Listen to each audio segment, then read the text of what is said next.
साथियों, Bahujan Samaj SC ST OBC ये भारत के मूल निवासी समाज है।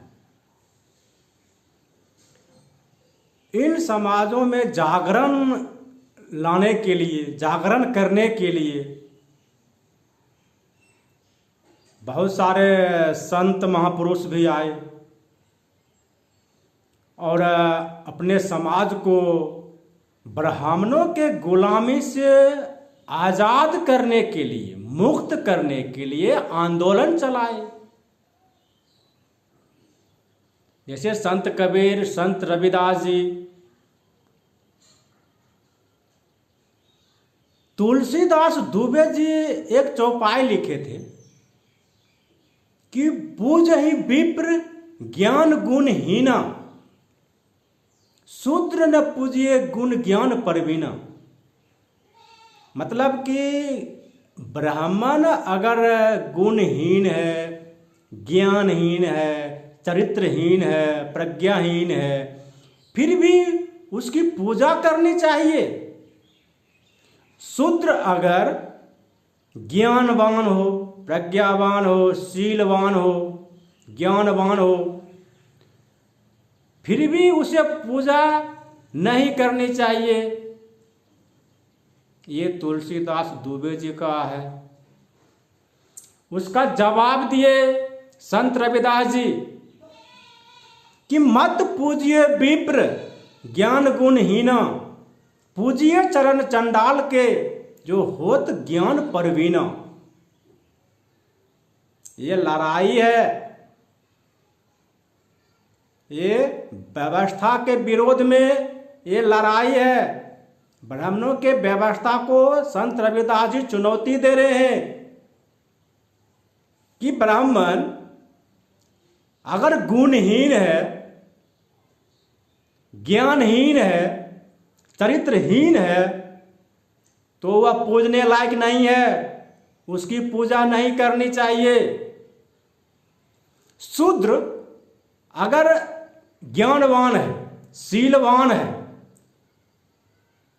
प्रज्ञावान है, तो उसकी पूजा करनी चाहिए, वही पूजने योग्य है।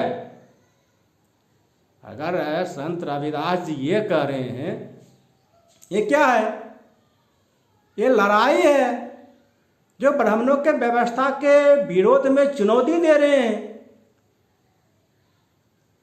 जब ब्राह्मणों ने कहा कि सारा ज्ञान वेद में है, सारा ज्ञान वेद में है, ज्ञान का भंडार वेद है, तो रविदास जी कहते हैं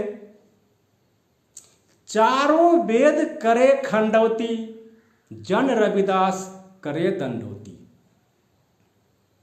उन्होंने चारों वेद को खंडन करते हुए कहे कि इन वेदों में किसी भी प्रकार का कोई ज्ञान नहीं है, ये सब झूठ है।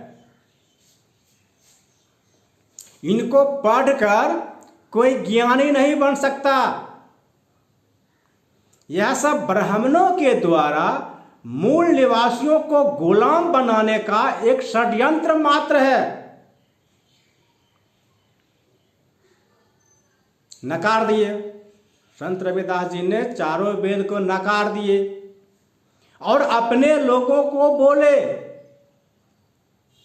कि जो मनुष्य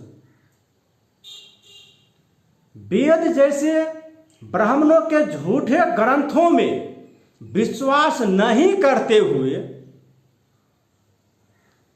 वेदों को खंडन करेगा, वही मनुष्य मेरे को दंडवत करेगा। ये अपने लोगों को बोले। ये लड़ाई है। संत रविदास जी उस समय अपने समाज के लिए लड़ाई लड़ रहे थे। अपने विचार के द्वारा लाखों लोगों को तैयार किए थे और उसका नेतृत्व संत रविदास जी कर रहे हैं।